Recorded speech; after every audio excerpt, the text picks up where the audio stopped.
know. Who were some of the people that came through the store?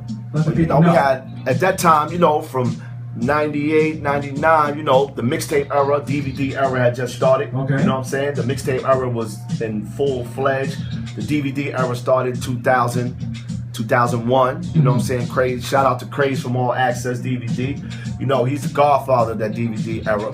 He right from Brentwood. You know what I'm saying? Right. He came out 6 months before Smack.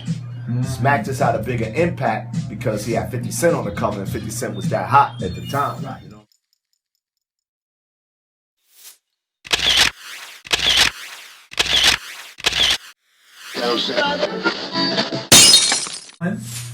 Native from Freeport.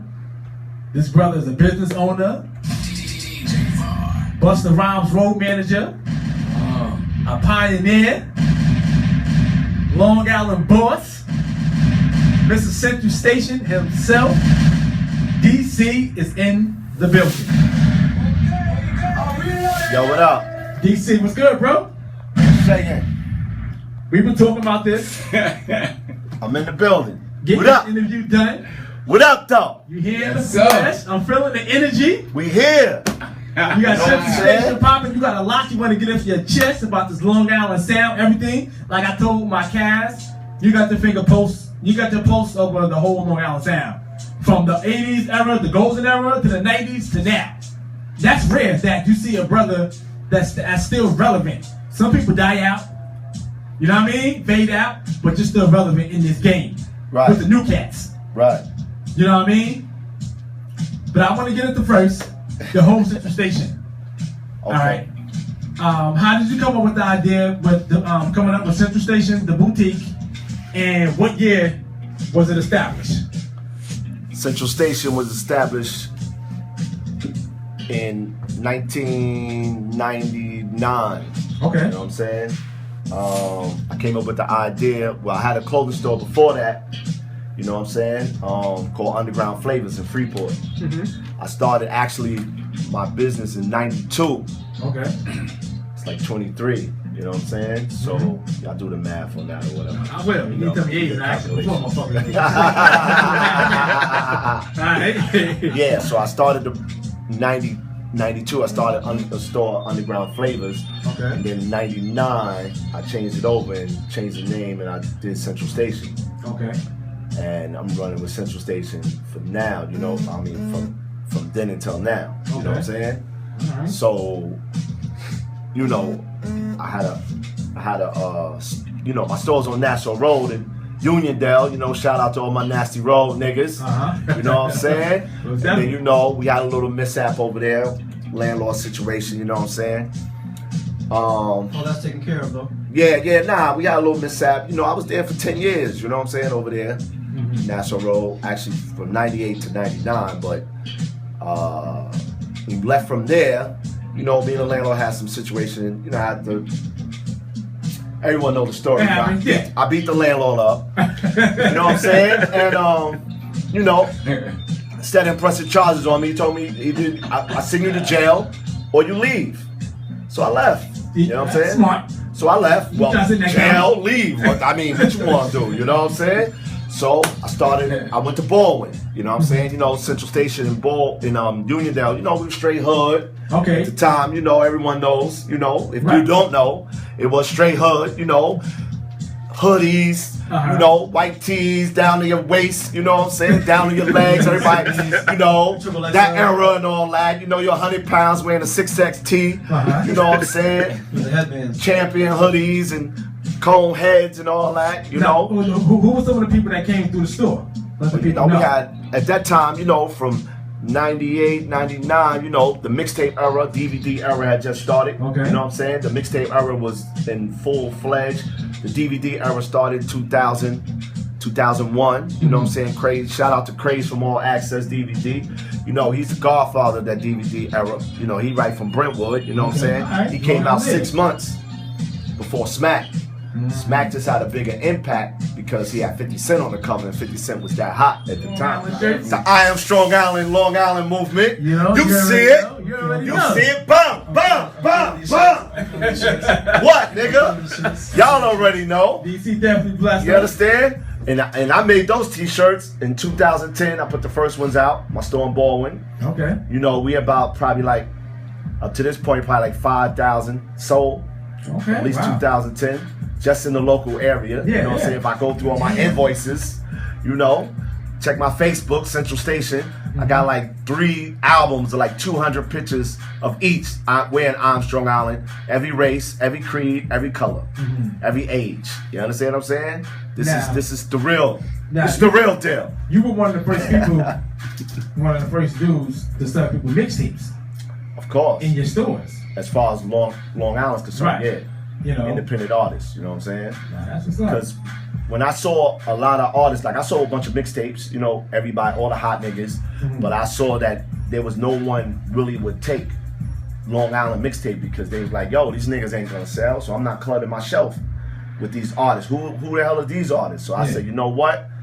Being that I've been on the grind for Long Island for a long time, I said, you know what? I'm gonna make a shelf for the independent artists. So damn near every artist damn near came through my store to drop their mixtape from Nassau to Suffolk, even Brooklyn, Queens, because, you know, there's a lot of times you don't have no avenues for independent artists. They block them. Like, same thing with the independent clothing lines, you know what I'm saying? Like, niggas they just want name brand in their store. You know, they're not trying to give a new line a shot, you know what I'm saying? But that new line could be the next big line. Yeah, most definitely. You understand what I'm saying? That new artist, you dead it, could be the next big artist. Right. You know what I'm saying? So at the end of the day, you always gotta open your doors and just give niggas a shot, because you never know who gonna go whatever. But just being genuine, just regardless if you think they're gonna blow up or not, just give them a shot, man. Give niggas a chance. You know what I'm saying? Nah, I hear you. So let me ask you, out of all the people that you basically bought out, who's like one of the biggest people that most people would know that you gave your start to? Well, the biggest one everyone would know is Reek the Villian. You know what I'm saying? Okay. So, you know, Reek the Villian met Busta Rhythms at my store. You know, I introduced him to Busta Rhythms because, you know, me and Bus grew up together. You know what I'm saying? You know, from '86 on. You know what I'm saying? And, you know, Reeks, I've been dealing with Reeks for a minute. You know, before that, years and years before that. He was a little kid. You know, yeah. Since he was a little kid. So, you know, we had him in the studio doing stuff. He came up through IGT, you know what I'm saying, who had got a deal in Long Island. They're from Roosevelt. They had got a deal with Loud Records back in the days, and Reek was kind of underneath them. So that's how I got really involved with Reek, was through them, through their Crack Val, Legato Shine, and all them dudes, you know what I'm saying? So when Busta was in the store, Busta was in the store like damn near all the time. So when Busta in the store, Reeks and Busta never linked, you know, they never crossed paths. But when they finally crossed paths, I was like, you know what? This is one. It was a lot of artists coming in there, but I was like, yo, what up, my nigga? Like, boom. So Crack Val was the one that really kind of initiated, yo, Bus, this is my cousin Reek, whatever. But from that point on, because I know how Bus brush niggas off, and be like, all right, yeah, what's up? But that's when I jumped in, was like, nah. This one you gotta hear. You understand what I'm saying? This one, because I never co-signed nobody until that day. So I went all out, was like, yo, shut the music down, everybody shut the fuck up, and give Reek the Villain the lane and let him rap. Okay. Like 40 niggas in the store. You know, every time Busta showed up, a crowd just miraculously appears out the blue, you know. Go from 20 people to like 150 people outside the store, you know what I'm saying? So, you know, Reek rhymed for him, and then the rest is what y'all know. You know what I'm saying? Yeah, he got on from there. Yeah, definitely, man. Got on from there. You know. Yo, Dave, please ask him that question. Like, I'm reading to you and what he has to say. Please. While people keep blowing his phone up. I know they call you see you hear this shit shaking, nigga. Like, my phone is shaking. Like, what the fuck? 10 minutes, man. 10 minutes, y'all. The phone lines be open. This shit crazy. This shit crazy. Now, we got like 15 missed calls. What my man DJ Boss talking about is. Please, I need to know. This whole, we've been talking about this. I actually heard this from you, basically. You'll jump into it. Right. This whole J. Cole thing coming out Long Island. Right. About how I had to overcome that small town mentality and say fuck it. So if you know anything about my story, then you know when I turned 18 years old, I said fuck it, and I moved all the way to New York City. I ain't fucking know nobody up here. I used to get on MySpace, right? And I find anybody and everybody that worked for a record label. Anybody. A&R, marketing person, janitor, I don't give a fuck. I'll find them and I'll send them a message. And in the message, I try everything. So I'll be like, yo, what's up? Please click this shit. What's up? Hey, how you doing, man? My name is Jermaine. I came all the way from Fayetteville, North Carolina. I moved to New York. And I do music. Please, I promise you my shit hot. I'm not talking about what these niggas are talking about. Please, just click my page. I got my music on my page. Please just go to my page and check me out. I promise you. Needless to say, ain't nobody ever fucking hit me back, right? But now it's like karma, cause every time I get on fucking Twitter, it's some kid from fucking Long Island. He say he from Brooklyn, but he really from Hempstead. Really? He like my grandmother live in Canarsie, so I just kind of Brooklyn. He like, yo, J. Cole, please, click my shit. I'm the hottest nigga in Long Island, bro, I promise you. Click my shit. It's my SoundCloud link. I promise you, my nigga, I'm not gonna let you down. I got what Dreamville needs. Click this shit, please. And then I finally clicked the shit. Oh, nah, you about to OD. You about to OD. And it's the worst shit I ever heard in my fucking life. Now, I'm in your store. You told me about it. Right. I was like, you showed me the video. I was like, oh shit. Right. You told me, yo, we both said, I went on the air that night. We both said, who we said gotta come for him? Who we said it gotta be? You said Reek the We Villian. said it gotta be Reek. Right. Reek came for him. Reek came So let me know, how did you feel when you heard this whole J. Cole coming out Long Island? In a nutshell. Well, I'm gonna just break it down like this real quick because I actually saw it first on Lady Lawless page. You know what I'm saying? And I said, yo, what the hell is Lawless talking about? Let me go. She was like, fuck J. Cole. Fuck that nigga. So I'm like, why is she saying fuck J. Cole? Because I actually like J. Cole. I got to listen to all his music. Yeah. So I'm like, all right, so let me see what she's saying. So I was like, so I Googled J. Cole diss Long Island rapper. Right. You know what I'm saying? So it comes up. Somebody put it up there, J. Cole diss Long Island rapper. So I said, well, let me watch it for myself before I say anything. Let me see what he said. So I watched the whole 4-minute clip. And you know, when he got to the part where he said, fucking Long Island, you know what I'm saying? He said how some kid comes on Twitter, you know, it was karma that he was trying to get on or whatever. Right. Yeah. And then he was on MySpace, niggas was dissing him. You see what I'm saying? Right, back in the day. So he said now it's karma to him because now every time he gets on fucking Twitter, there's this fucking kid from fucking Long Island. When he said it. Now, the problem I had with it was, now after what he said after that, I didn't have no problem with it because he said, yo, the kid hit me and said, yo, I'm the best in Long Island, the best in Long Island. You understand what I'm saying? And he's like, I listened to it and it's the wackest shit I ever heard. And he said, oh, he's from Hempstead, but he front like he from Brooklyn. Right. And then, you know, everyone's laughing. It was like a big comedy skit. You know what I'm saying? But the problem that I had with it was the point that, one, I had a problem with it that you use Long Island in that context. That you didn't use Brooklyn, Queens, Bronx, Harlem, Jersey, Staten Island, Schenectady, Yonkers. Right. You understand? You didn't use Adirondack. You understand? You didn't use Adirondack, but you used Long Island because you know you in Madison Square Garden. You've been living in Queens for 10 years. You're 28. You've been living. You came to New York when you was 18. You understand what I'm saying? So now you've been living in New York since 10 years. You adapted our styles. You've been living in Queens. So you know that Long Island, as far as this music shit, is at the bottom of the spectrum. So you knew that going into Madison Square Garden, the most popular arena in the fucking world, Most famous, yeah. you understand? That you knew mentioning Long Island would get the kind of reaction that you wanted. Because imagine if you just said Long Island was crickets. Or that he didn't. That Still hasn't answered back. You know what I'm saying? And at that moment in the crowd. Okay. Because if you even said Brooklyn, niggas might would have jumped on the stage trying to take his head off. Yeah. True. Yeah. True.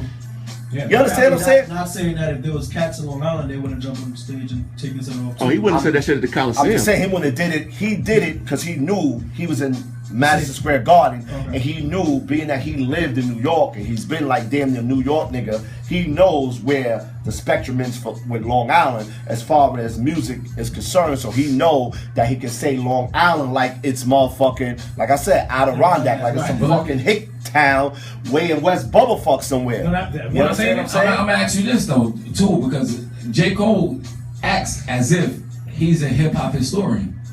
So him even mentioning Long Island like that, he should know better.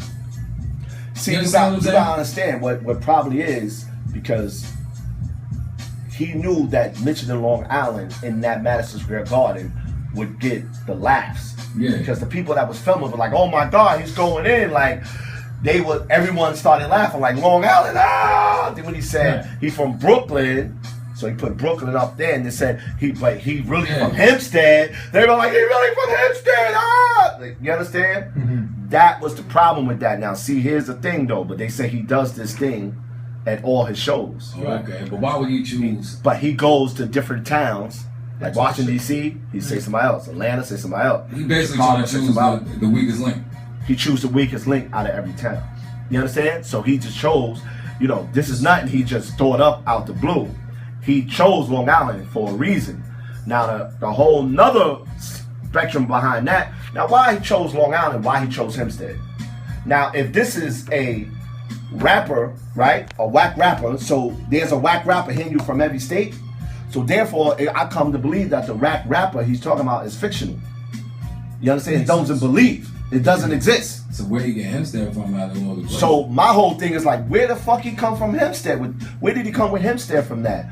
So now I was talking to my man who's actually from Freeport. I was talking about a man who's actually from Freeport, was living on Parkside at one point. You understand what I'm saying?